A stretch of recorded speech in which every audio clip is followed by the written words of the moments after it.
Aulas com Filatelia. Projeto educacional com história, conhecimento e cultura. Apresentação: Heitor Fernandes.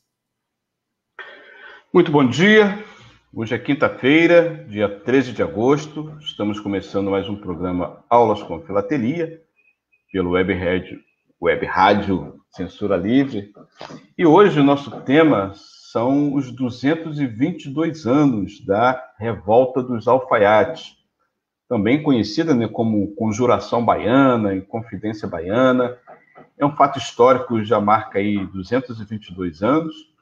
E a filatelia também é parte, né, dessa história, como ciência auxiliar da história. E nós vamos contar uma parte, né, dessa história aqui com os nossos convidados, que são o filatelista, editor da editora RHM, Peter Mayer, que já está aqui presente, também com Paulo Ananias, também é filatelista de longa data, da Sofipa, da Filabras, que é parceira aqui do nosso projeto Aulas com Filatelia, e também o nosso convidado aí, o permanente, né, que é o professor Manuel Farias, né? Vamos dar um bom dia a cada um, para que cada um possa fazer um salve aí, nossos internautas e ouvintes, e começar já imediatamente com a exposição do nosso amigo Peter Mayer. Bom dia, Peter, tudo bem? Oi. Bom dia Olá a todos. Heitor Fernandes, obrigado por esse convite. É um prazer estar de volta aqui, tentar contribuir com esse assunto fascinante que alguns historiadores chamavam de primeira revolução socialista do Brasil. Opa. Que, na verdade, tem vários aspectos interessantes revelados através de cartas da época, né? Parabéns a essa iniciativa, tudo de bom. Vamos começar. Obrigado, Peter. Um prazer ter novamente você de volta aqui no programa. Com certeza vai ser um bom debate. O José Seco também já nos acompanha. Dá bom dia para todos. Cumprimentar também o Paulo Ananias, para dar um salve aí para os nossos ouvintes internautas. Bom dia, Paulo Ananias. Tudo bem? Oi, Heitor. Bom dia, tá? Uma satisfação novamente estar aqui contigo, com teus ouvintes do programa Aulas com Filatelia, tá? E vamos aí acompanhar essa palestra aí. Bom dia ao Peter, tá, ao professor, e bem-vindo a todos. Obrigado pelo convite. Beleza. Bom dia, professor Manuel Farias. Tudo bem com você? Bom dia. É um prazer estar de volta aí. O Peter, já fiz o programa com ele. O Paulo, tentamos na semana passada, mas tivemos um problema técnico, nós não conseguimos... Desbloqueado, né, Marinho? Semana passada parece que eu fui bloqueado aí pela alguém no estúdio, eu não vou citar nomes, né? Mas... Antônio Figueiredo, ele se inspirou na Revolução Francesa e decapitou o Manel no programa. Mas e botou na guilhotina.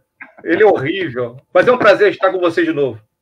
Legal. Então vamos começar a palestra, então. Nosso amigo Peter Mayer. Peter Mayer, a palavra é sua. Então é o seguinte, na minha opinião, a revolta dos búzios, dos alfaiates, ela teve como consequência a fome.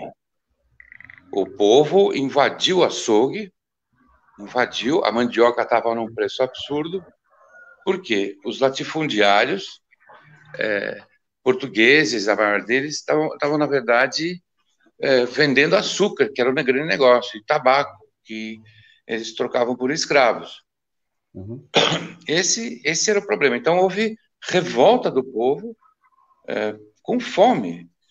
Então, a loja maçônica Cavaleiros da Luz e Cipriano Barata fizeram um manifesto. Esse manifesto foi de 12 de agosto de 1798.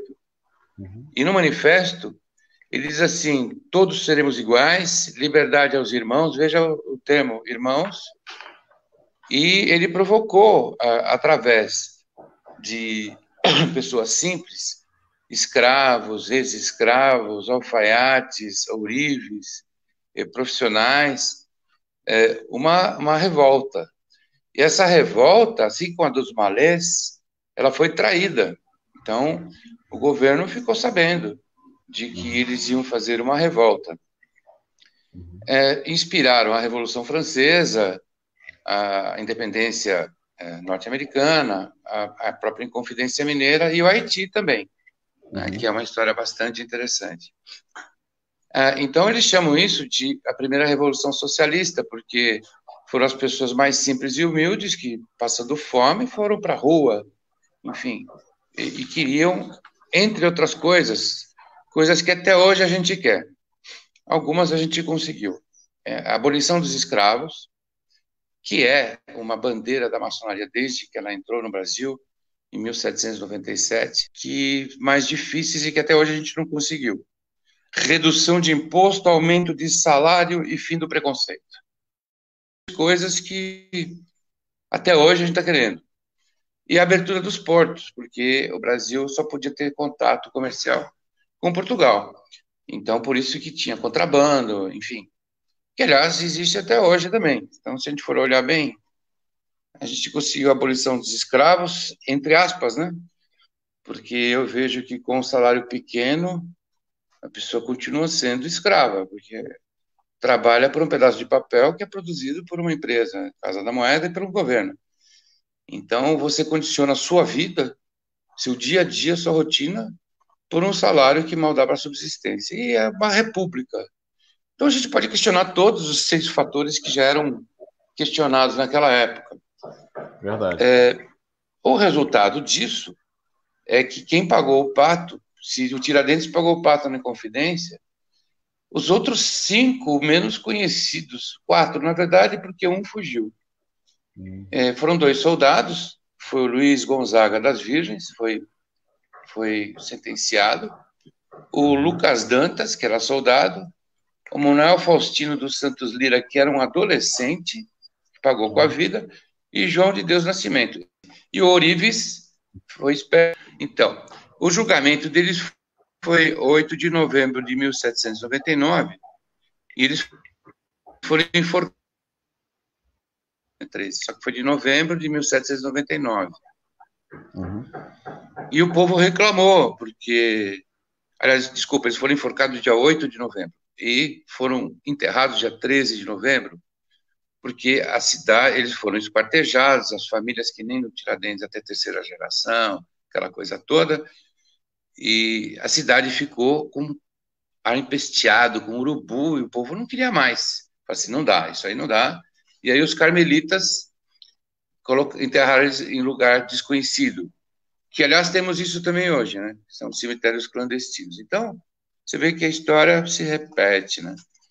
Agora, o interessante é a primeira carta. A primeira carta diz assim, foi Dom Rodrigo de Souza Coutinho, que era o ministro do Dom João VI e da Dona Maria. Foi um grande ministro e, diga-se de passagem, veio para o Brasil e não enriqueceu. Ele teve problemas financeiros, né?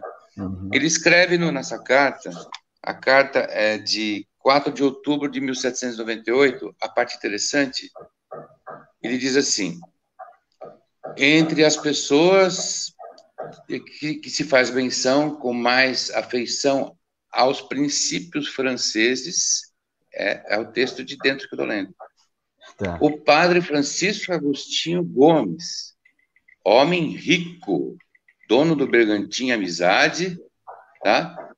Fará na sexta-feira da Paixão um banquete de carne. Veja, só essa frase aqui, a gente sabe que o pessoal estava passando fome, invadiu açougue, não sei o que mais, e esse padre faz um banquete de carne, não é? Um homem rico, com amigos ricos. Então, tudo sugere que a liderança, ela é, de fato, rica. E quem que pagou foram os pobres. Como sempre. Essa carta, a Dona Maria I, a mãe do Dom João VI, ela foi aquela que estava à testa do governo português quando da Inconfidência Mineira. Só que, nesse momento, ela é declarada incapaz, louca, porque, bem, ela perdeu o marido, Dom Pedro III, que era o tio dela, o irmão de Dom José, perdeu a neta, perdeu a filha. Então, num período de pouco tempo, ela perdeu várias pessoas próximas a ela e ela ficou realmente, como se diz, louca. Só que ela foi uma grande rainha, tá certo? foi a única que aparece numa moeda de ouro, junto com o marido, depois ela sozinha, que os numismatas conhecem. Ela fez muita coisa. Ela fez o correio voltar para as mãos do governo, por causa da Revolução Francesa. Então, a mesma coisa, Dom João VI foi um excelente monarca. É o comedor de frango. Não, não é bem assim. Tudo tem dois lados, né? E aqui aparece a segunda peça, em que é a primeira que ele escreveu ao bispo de Pernambuco, que o Heitor pode mostrar, em que é a primeira que ele assina como príncipe. Ela é... Essa carta? Não, é esta aqui, ó. É essa aqui. Antônio, eu acho que é a segunda carta, a imagem que eu mandei. Essa carta não está... É essa aí, exatamente. Isso. Essa é a primeira em que ele assina como príncipe, porque ela passa a ser incapaz. As cartas, muitas cartas são assim, pela rainha, só que quem assina é ele. E essa carta não, é ele que assina. E, na verdade, essa carta não tem, assim, interesse tão histórico, porque fala, assim, necessidade de abrir novas escolas em Pernambuco, fala para o bispo, né? E inspecionar as atividades, dando as punições necessárias aos estudantes. Quer dizer, é isso que ele fala, né? Assinando como regente. Dom João VI foi regente até a morte da mãe. Ela não soltou, ela não deixou ele ser rei. E a terceira e última carta, que é interessante, que mostra que ela é de 28 de agosto de 1799. Não. Essa é a primeira. Essa é a primeira. É essa aqui, ó. Essa aí, está na imagem?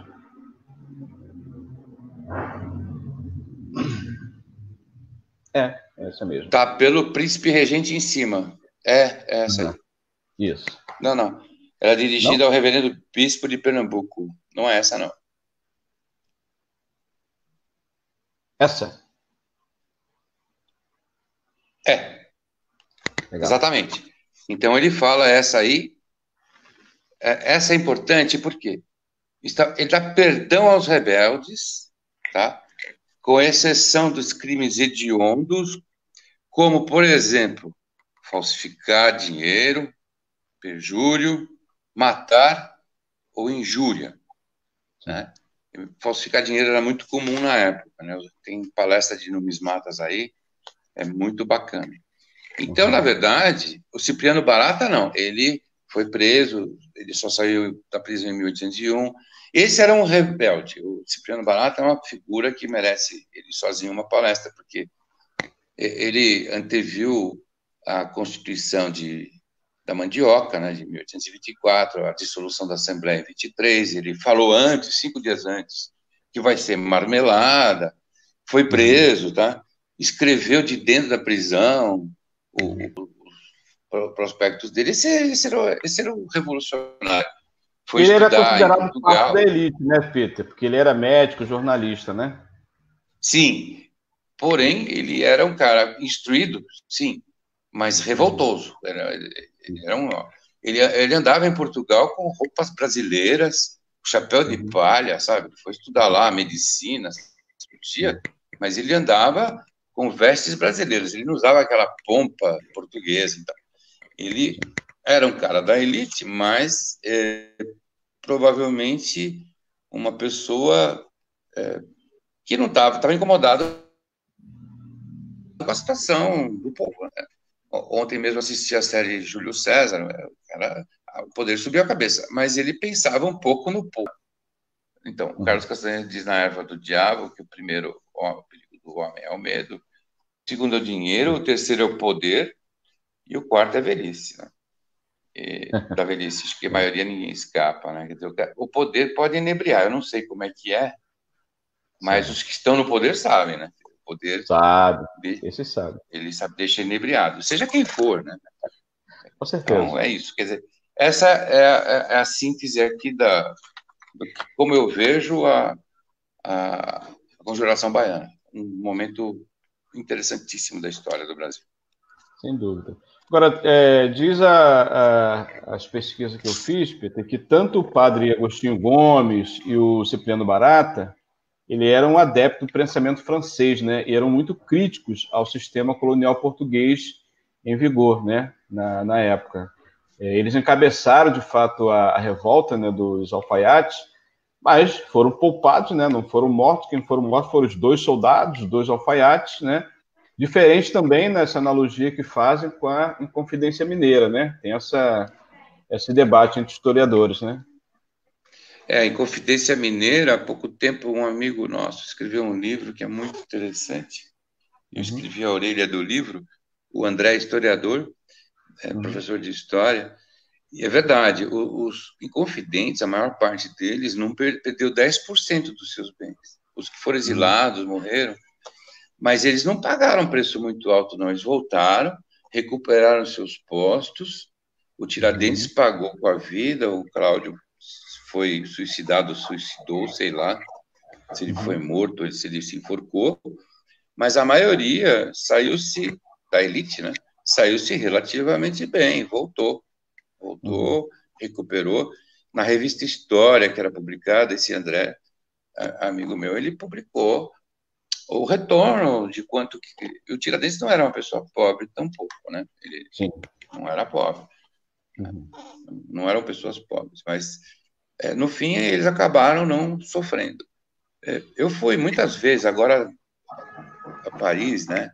Uma cidade que eu gosto muito, passei até a estudar francês depois, e um comerciante filatélico francês falou assim, a Revolução Francesa ainda não aconteceu, porque a concentração de bens ainda existe, e a grande maioria vive em apartamentos alugados. Então, ela não funcionou, né? E parece que não funciona, né? Porque se você olhar os maiores bandidos que existem na história, o chefe da máfia russa continua com seus contatos com o Putin. O czarismo, eu não sei se acabou lá, né? Parece que não, né? Então, os oligopólios continuam mandando. Então, o governo muda, o tipo de fala muda, mas no fim acaba sendo sempre a mesma coisa, né? Aqui, em todos os lugares. Peter, antes de passar a palavra ao professor Manuel Farias, em seguida ao Paulo Ananias, essas 3 cartas suas, elas são da sua coleção particular, daquela coleção maior, né, dos Caminhos do Olho do Boi, que você fez a explanação para nós lá no ano passado? Exatamente. Ah, sim, eu lembro. Você comentou de passagem essas peças. Você tem conhecimento de peças semelhantes de outros colecionadores também? Não tenho. O que eu tenho, existe sim uma pessoa que faz esse tipo de coisa em Niterói. Aí, sim, eu conheço ele Palombo, conheço ele de nome. Eu vou entrevistá-lo brevemente, né? Quando eu fiz a pergunta, eu lembrei lá dele, o Palombo. Eu não o conheço pessoalmente, embora seja da minha cidade também. Vou ter a honra e o prazer de convidá-lo também para fazer apresentações aqui. Eu sei que ele tem um projeto... Eu também não conheço pessoalmente. Ele tem um projeto de um museu filatélico numismático, né? Vou tematizar aqui no próximo programa. Sim. Manuel Farias, você professor de História, né? Já abordou esse tema aí nas salas de aulas, com esses detalhes aí que o Peter nos apresentou? Está fechado seu microfone. Abriu. Vamos lá. Bom dia, Manuel. Não, é o contrário, Heitor. Esse tema a gente não fala em sala de aula. Não fala, juro para você que não fala. O que é muito interessante, né? Porque, na verdade, é mais grave do que isso. Na própria graduação, na própria faculdade de História, esse é um tema que passa batido. Muito. Eu não estudei Revolta dos Alfaiates na faculdade. Não se estuda isso mesmo. Só quem vai ser especialista, aí o cara vai se dedicar a isso. Eu mesmo quase não li nada sobre isso. Passa batido na nossa história. Eu fui conhecer a Revolta dos Alfaiates para valer, lendo, por exemplo, livro didático. Mas para dar aula mesmo, eu não está na grade, não está no currículo. O que é uma pena, né? Porque é muito interessante. Né? Essas figuras, né? Cipriano Barata, por exemplo, você ouve falar, mas é muito por cima, você não conhece. Só quem vai se dedicar mesmo, ser especialista, que vai conhecer um pouco mais dessa história, que é muito interessante. Né? Vocês estão falando, por exemplo, dessa coisa das semelhanças com a Inconfidência Mineira, né? Até pelo tempo histórico, até pelas influências, por exemplo, né? Os Inconfidentes eles vão ser muito influenciados pelas ideias do iluminismo, né? Ou da Revolução Americana, né? O processo de independência dos Estados Unidos, o que chama atenção. Mas uma outra coisa que sempre me chama atenção na revolta dos alfaiates é que tem uma diferença muito grande, que é a questão da escravidão. Né? No processo da Inconfidência Mineira, esse tema ninguém quer falar. Isso é um tema que ninguém comenta. Diferente da revolta dos alfaiates, onde a escravidão é um tema que foi discutido, né? E aí, a partir do que eu conheço, né, parece que é justamente por uma outra diferença que tem da revolta dos alfaiates, que é esse caráter mais popular, né, que também é diferente da Inconfidência Mineira, que parece que é mais o movimento da própria elite. Né? Eu queria que o Peter falasse um pouquinho mais sobre essa questão. Ô, Peter, desculpa, vou aproveitar e vou tirar uma outra coisa que eu não conheço de você. Você comentou que esse setor, talvez mais popular, tivesse contato com a história da Revolução Haitiana. Isso é muito interessante, né? Que é o haitianismo no Brasil, né? A possibilidade de que os escravos no Brasil tivessem alguma possibilidade de ter esse conhecimento e aplicar o que aconteceu na Revolução do Haiti aqui no Brasil. Esse medo da elite, isso eu sei que existe na época, mas eu não conheço muito essa coisa dentro da revolta dos alfaiates. Também queria que você falasse essas duas coisinhas, Peter. Eu acabei esquecendo um fator muito importante. Realmente não se estuda isso em lugar nenhum. Meu filho é formado em História também. Não conhece, né?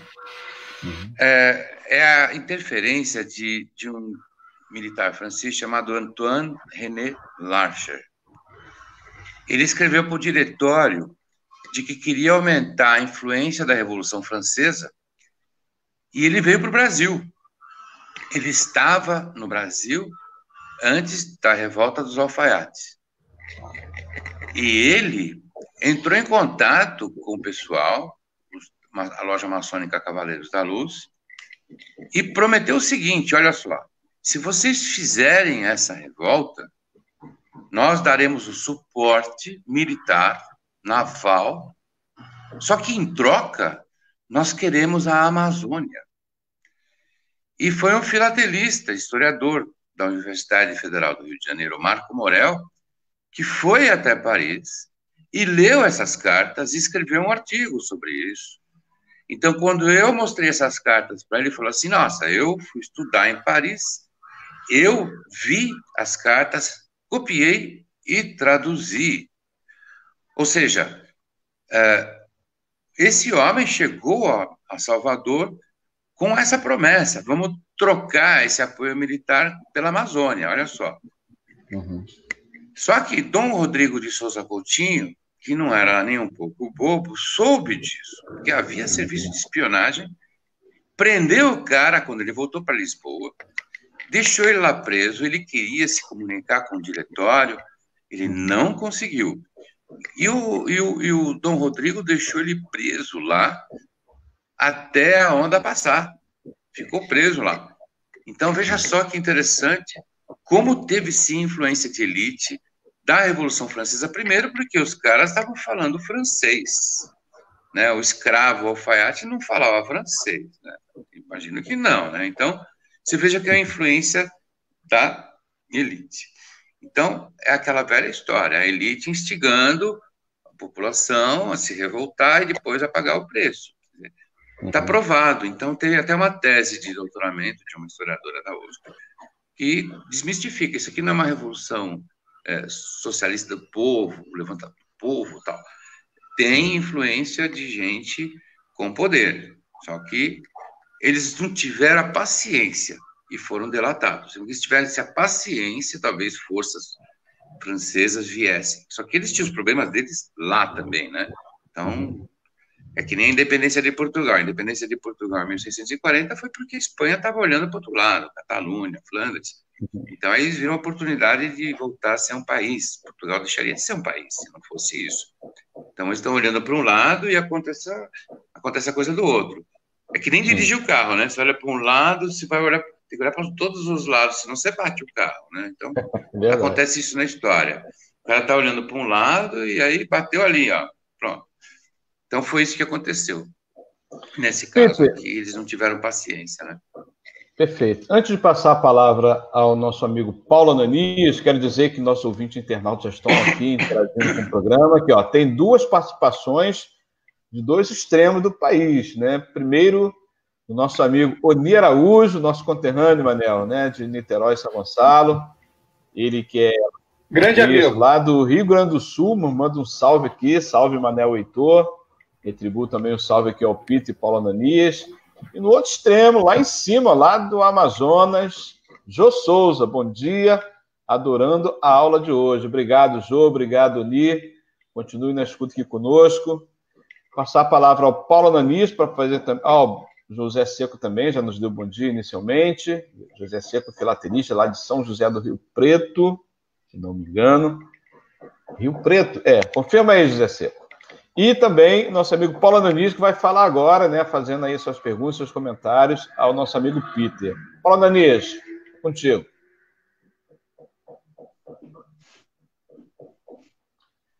Microfone fechado, pode abrir. Abriu. Alô? Abriu? Sim, abriu. Está me ouvindo? Sim, estamos ouvindo. Olha só, eu estava aí escutando, infelizmente, em alguns momentos, houveram cortes aí em função técnico, né? Mas olha só, pelo que eu entendi aí no início da explanação de Peter, tá? Essa revolta, ela de fato não ocorreu, né? Eu acho que ela foi abafada porque ela foi delatada. Eu acho que não houve nem derramamento de sangue ou coisa parecida, né? Então, a curiosidade que eu tenho, já que houve uma delação, quem foi o delator? Como é que foi que o governo descobriu? Porque na Inconfidência Mineira houve o delator, né? Se eu não me engano, foi o Joaquim Silvério dos Reis. Me corrijam aí, que história não é bem minha área. Houve algo semelhante na Bahia, Peter, com relação à delação? E complementando, tá? Aproveitar, aí puxando um pouco para a filatelia, Peter. Aí você mostrou as cartas pré-filatélicas, falou do conteúdo. Aí eu queria que você fizesse assim, um comparativo, tá? Porque nem todos que estão aqui nos escutando são filatelistas, né? Se você fizesse assim, uma relação entre a pré-filatelia e a filatelia, onde houve essa separação, e só para os nossos ouvintes aí que não são do ramo, compreenderem um pouco o porquê da apresentação e falar cartas pré-filatélicas. Obrigado. Bom dia, Ananias. Espero que agora não tenha interrupção na voz. Alô? Perfeito. Oi?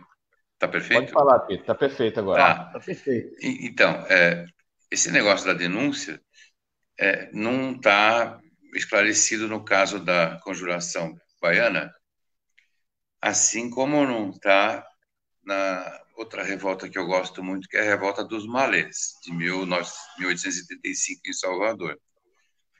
A dos Malês é mais interessante, porque a gente sabe que o líder estava com a amante na véspera. E a esposa descobriu e foi chamar a polícia, foi avisar a polícia, olha, de raiva do marido, né? Então, eles aproveitaram também, na Revolta dos Malês, parte do exército foi para Farroupilha. Então, a polícia em Salvador estava enfraquecida. E você veja, quando a gente fala de preconceito, os malês eram escravos instruídos, escreviam, eram muçulmanos. Inclusive, eu fiquei procurando carta pré-filatélica, e eu, burro, né, procurando cartas da Bahia de 1875. Eles escreviam em árabe, eles não escreviam em português. Então, e apareceu uma carta escrita em árabe, né, a Revolta dos Malês. Daqui a pouco eu falo da pré-filatelia. Nesse caso, a gente não sabe exatamente quem denunciou. difícil dizer, né? Os papéis, os panfletos foram colocados nas portas da igreja, e se você der um Google em Conjuração Baiana, você vai ver que foram locais públicos, na casa de uma negra escrava, enfim. A polícia, de alguma maneira, foi atrás de quem fez esses panfletos e deve ter encontrado os mais simples da conjuração, né? Que estavam lá instigando dentro da polícia, dentro do exército, né, soldados, o pessoal a se unir. Nós sabemos que é muito importante você ter uma parte do exército, depois cortar as comunicações, essa coisa toda, né? Invadir o jornal, invadir o correio e telégrafo, é muito importante. O que me fascina na filatelia é justamente que o filatelista, ele nasce com o nascimento do selo. Na verdade, 6 de maio de 1840, a Grã-Bretanha lança o selo, o Brasil, o segundo país.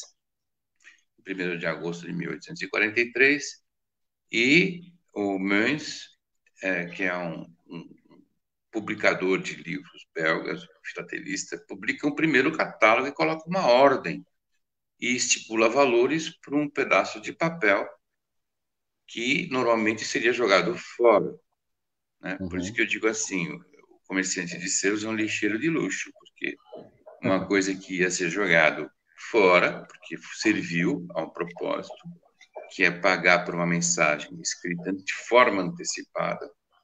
Houve revolta no começo. Como eu vou pagar por um serviço antes? Se eu mando pintar minha casa, eu posso dar um sinal e quando o cara terminar, eu pago o resto, senão ele vai embora, né? Mesma coisa. Eu vou pagar antes para a carta aí, antes, eu não quero, né? Então, houve uma certa resistência, claro, à mudança. E aí nasceu a filatelia porque alguém escreveu que isso tem valor, porque senão isso ia tudo para o lixo, né? Então, meu pai brincava assim, eu tenho a primeira passagem de metrô de 1974 de São Paulo. Deve ser única. Quanto vale? Não vale nada porque ninguém quer. Não, ninguém quer, não vale nada. Tá certo? Então, a filatelia é estruturada a partir de livros onde estabelece valores. Opa, eu não vou jogar fora porque acho que vale alguma coisa. A pré-filatelia é a correspondência antes disso. E aí, meu fascínio, meu gosto por isso foi porque eu podia invadir a privacidade. Eu posso ler a correspondência, né? Via de regra, a correspondência é de caráter comercial. É difícil você encontrar cartas de amor e cartas com conteúdo político. Às vezes, o conteúdo político ele está ao lado de uma carta comercial. Olha, estou te mandando tal, arroba, não sei do que, tabaco. E a situação aqui está feia, porque o Lord Cochrane fechou o porto, sabe? Então, você consegue ver, através da correspondência, fatos históricos primários, sem a interferência de ninguém dando alguma interpretação. O cara está escrevendo, olha, tem 5 navios fechando o porto aqui, eu não tenho como mandar a mercadoria, você vai me desculpar.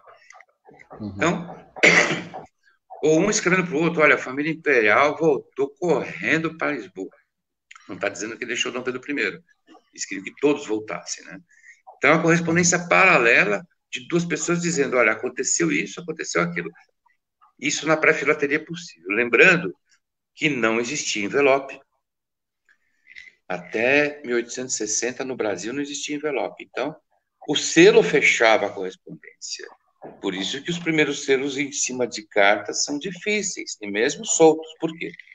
Porque ao abrir o papel dobrado, o pessoal rasgava o selo para abrir, porque estava fechando. A não ser que o cara colocasse um lacre e o selo do outro lado. Por isso que as cartas com olhos de boi inclinados na frente são raríssimas. São raras porque o cara tinha que pôr um lacre atrás e o selo na frente. Normalmente ele colava o selo atrás.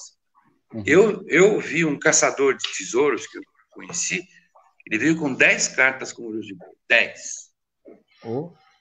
E ele olhou o catálogo e falou assim, não, cada uma vale $5.000, eu quero 50 mil. Eu falei, meu amigo, 9 estão rasgadas. Não tem como. Eu posso dar nessa aqui. Sim. O selo na frente. As outras 9, não tem como. Ele era um médico que andava pelo interior e conseguia essas coisas. Isso já tem uns 20 anos. Mas 90%, dessa amostra pequena, 90% das cartas tem o selo rasgado. Né? Então, dificilmente se encontra de outro jeito. Então, a pré-filatelia é antes dela, e ela começa, na verdade, se você quiser, eu tenho carta de 1495, mas existe de 1340 da peste.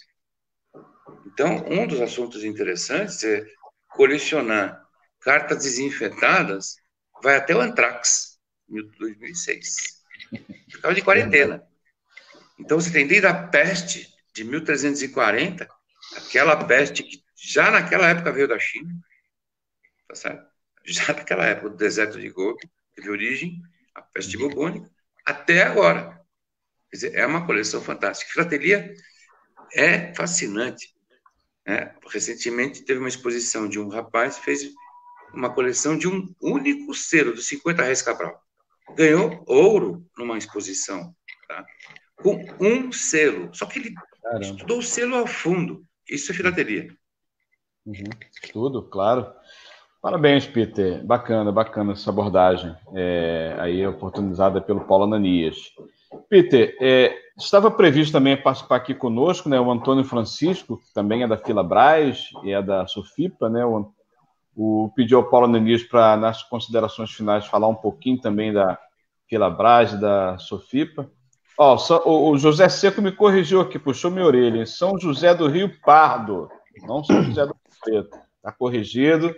Participa também do programa conosco aqui, Afonso Sobrinho, que é daqui de São Gonçalo, também está ligado na aula aí passada pelo Peter, uma aula que nós não estudamos, né? Eu estou concluindo aqui meu curso de História duras penas, Manel que já concluiu, que é professor também desconhecia nessa riqueza aí que o Peter nos trouxe. Bacana, Peter, muito obrigado mesmo. Isso é uma aula que a gente vai acumular. Peter e Paulo Ananias. Manel, a gente também já está indo aqui para nossas finalizações do programa, né, que é só de 1 hora. Queria antes, Peter, de ir para a finalização, que você falasse na forma que eu te apresentei, como editor da RHM, né? Essa aqui é uma enciclopédia filatélica, tem selos aqui de 1648 a 2019.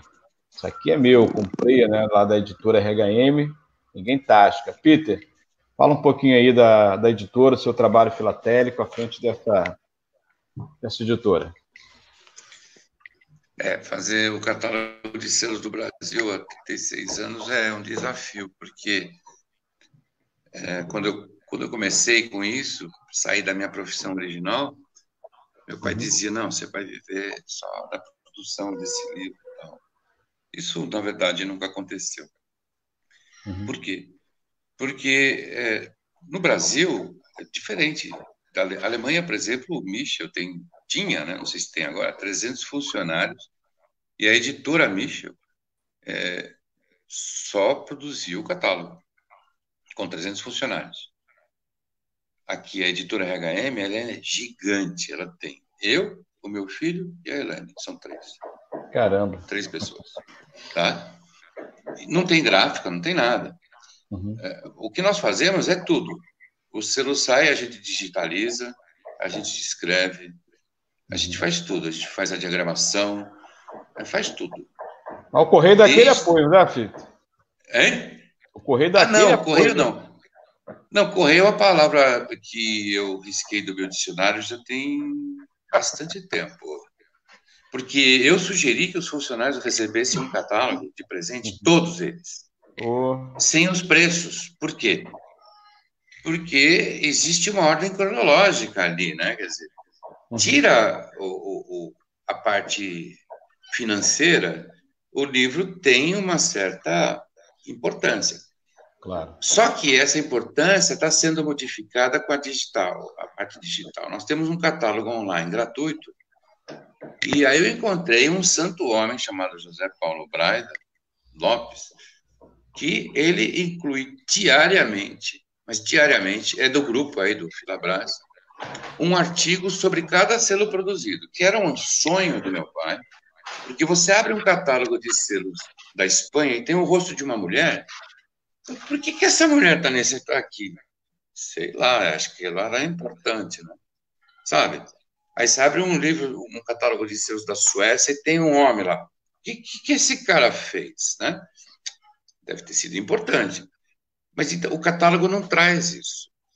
E através do digital, e através de um trabalho de formiguinha, porque tem milhares de imagens ali, de biografias, o Paulo está conseguindo, o Zé Paulo está conseguindo incluir isso num catálogo gratuito online. Esse era um dos sonhos do RHM, do meu pai. Um catálogo histórico-descritivo onde está embutido o valor. Bacana. Toda publicação filatélica que é feita sem atribuir valor morre, sabe?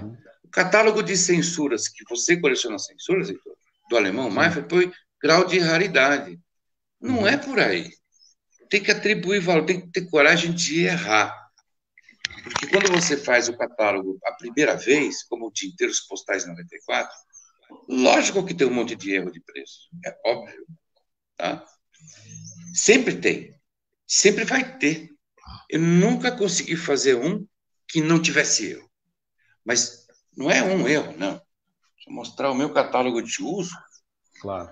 Esse último aí, ele tem 200 papeizinhos de erro. Porque as pessoas vão olhando, vão mandando. Tem erro de cotação, tem erro de descrição, tem erro de tudo.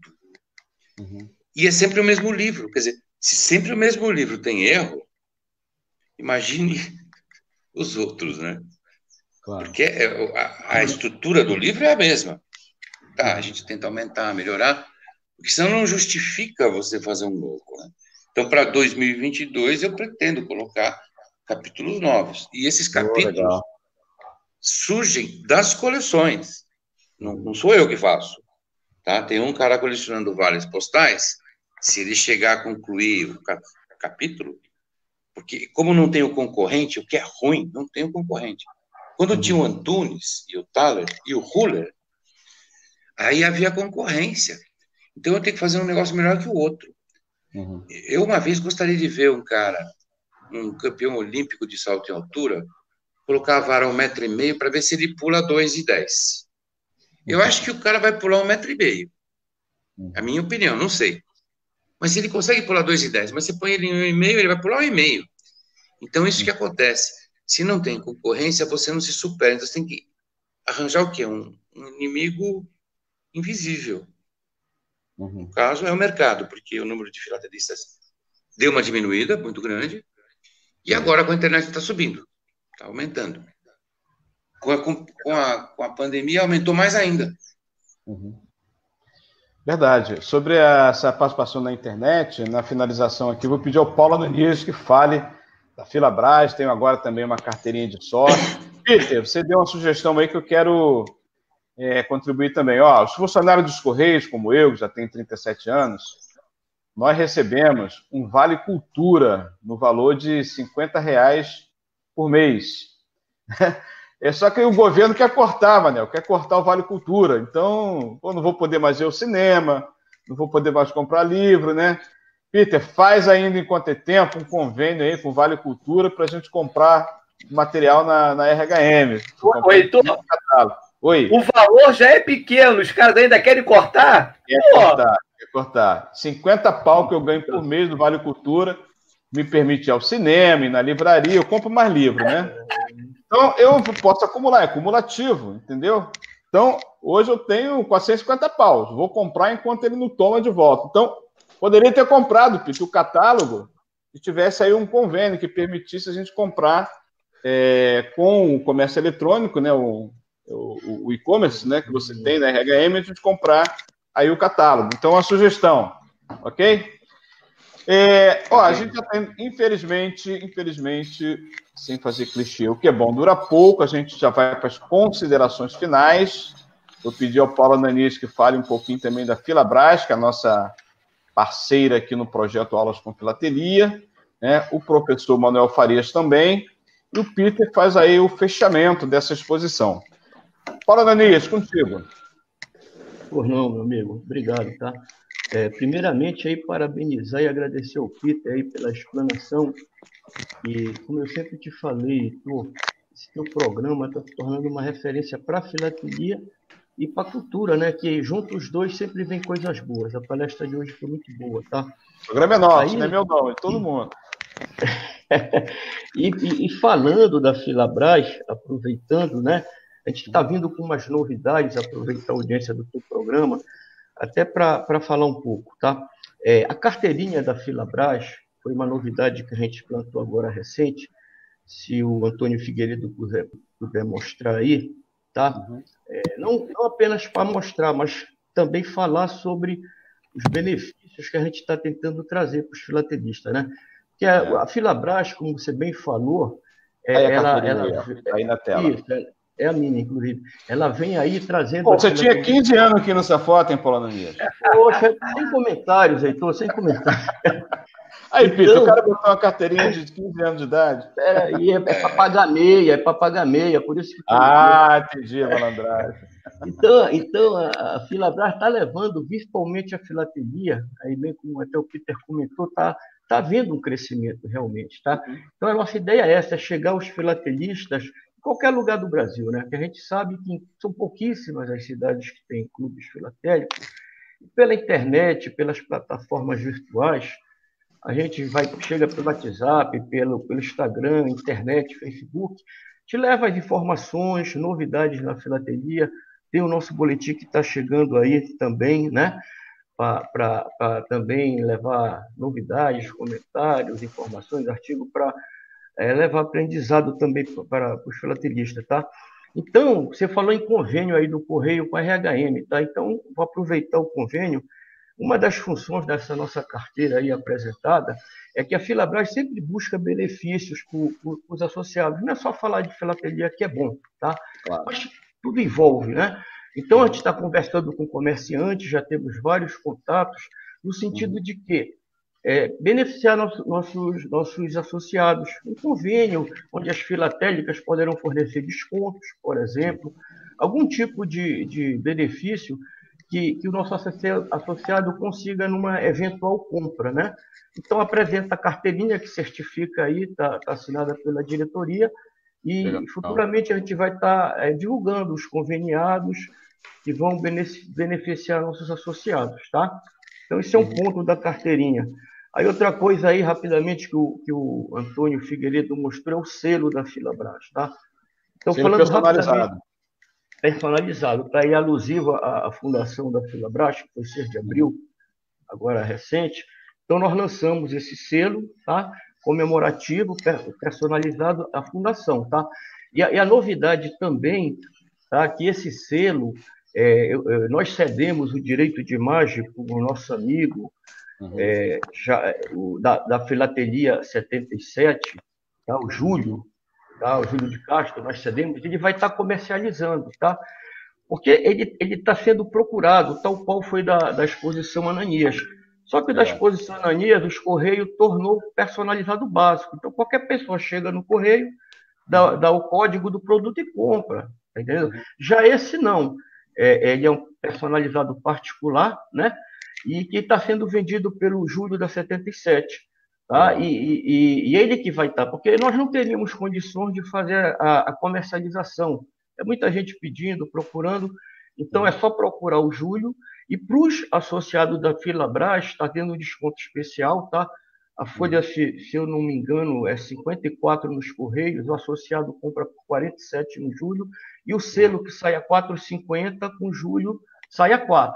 Apresentar a carteirinha, associado da Filabras, é mais um benefício, tá? Complementando, para não alongar, acrescentando aí sobre o catálogo do Peter, isso daí é a nossa ferramenta fundamental, é a Bíblia do filatelista, tá? Fora a precificação, né? Que também é fundamental, traz a ordem cronológica, conta as histórias de vários tipos de selos, dos selos aéreos.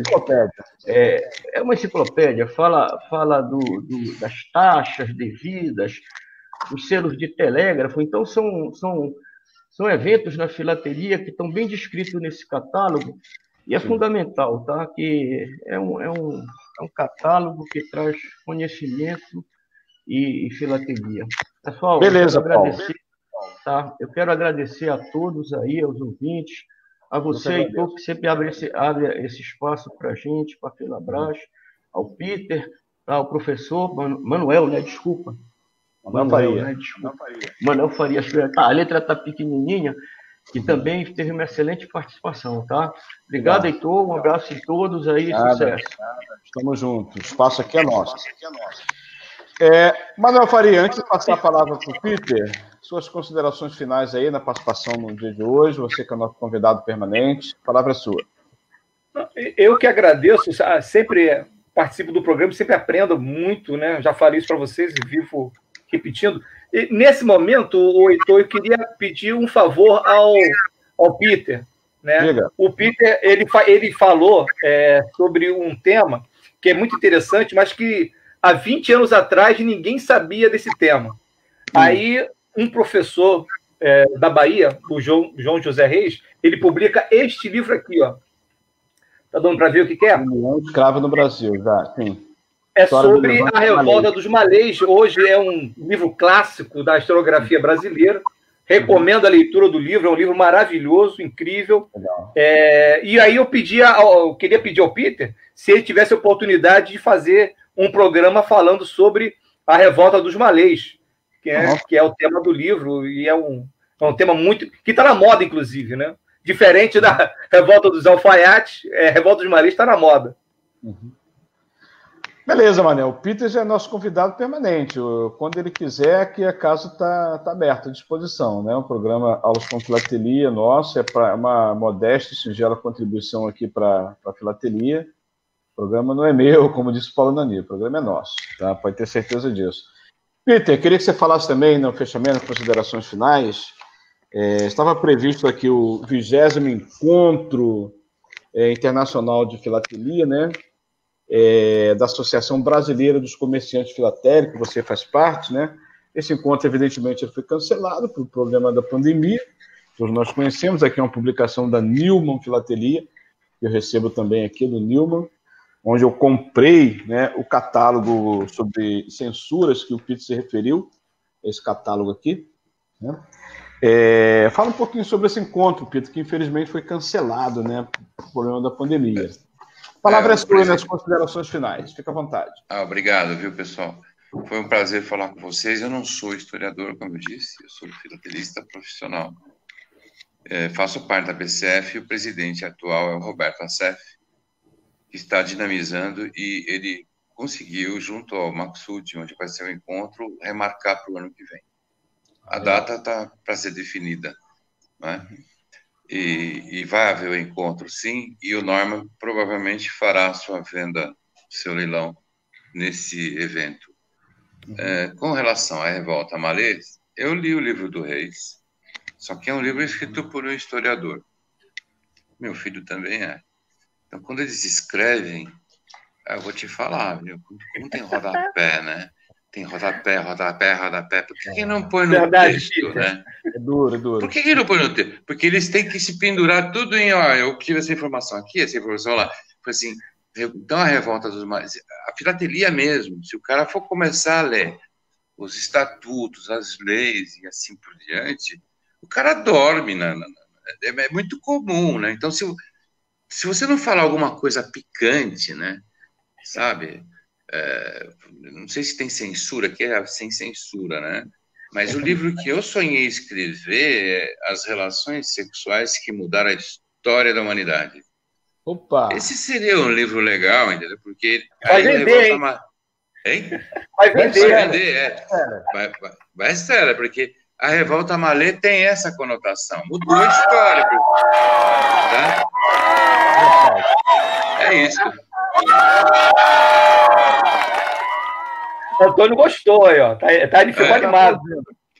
Exatamente. Agora, como essas coisas de relação não são escritas, você tem que inventar, vai virar um romance, mas é legal, sabe? Então, a filatelia precisa disso, de algo picante também. Precisa de coisas desse gênero, assim como a história dada na escola precisa, né? Precisa de provocar, precisa ser provocador, senão não vai. A filatelia também tem que ser provocador. O Ananias pode ter certeza que eu estou pensando no assunto, viu? Não vou deixar a Filabras de lado, eu estou pensando. Tá? Nós vamos ter uma solução para isso, para comprar o catálogo.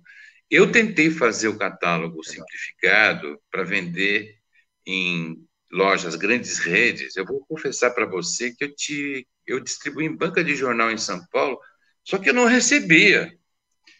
Eu ia pessoalmente, com um catálogo popular. Eu fiz um de cédulas, um de cartão telefônico e um de selos, para vender na Saraiva, La Selva e banca de jornal por aí. Pô, uma dessas grandes redes, o que não foi vendido, vendeu para um conhecido meu, cada livro a R$1. Sabe?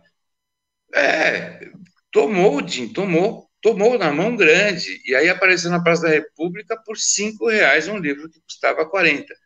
Então, é desanimador você tentar popularizar. Então, o que aconteceu e acontece, um professor meu uma vez falou assim, professor de francês, ele falou, olha, ele morava lá perto da Rue du Rouen.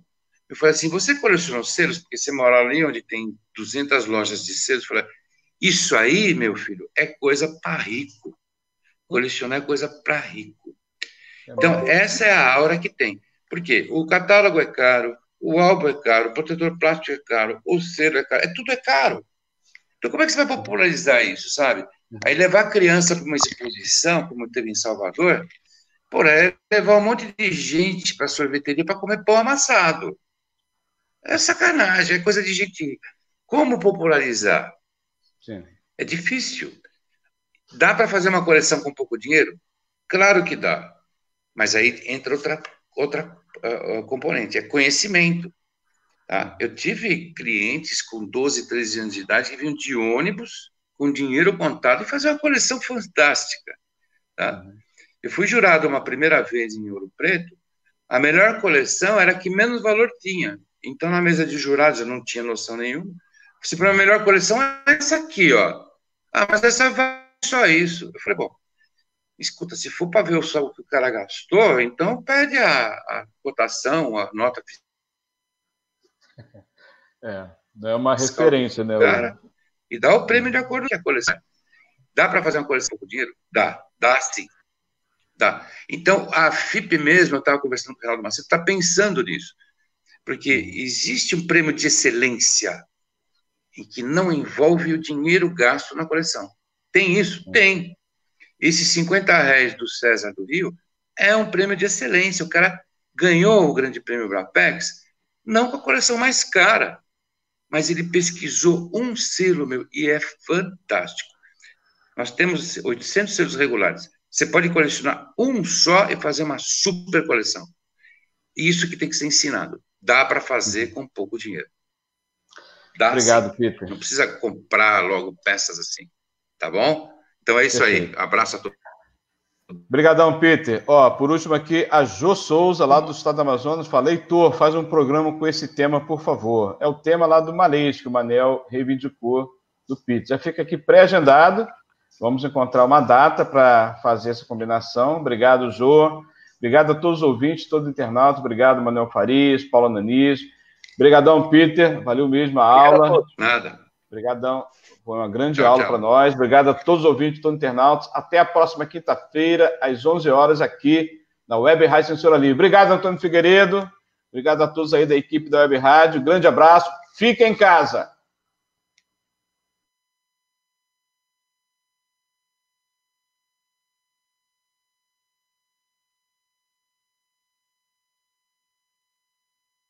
A Web Rádio Censura Livre precisa de sua ajuda para seguir trabalhando sem fins lucrativos.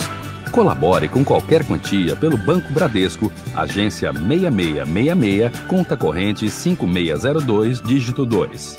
Anote o CNPJ da Web Rádio Censura Livre, 32-954-696-0001, dígito 81.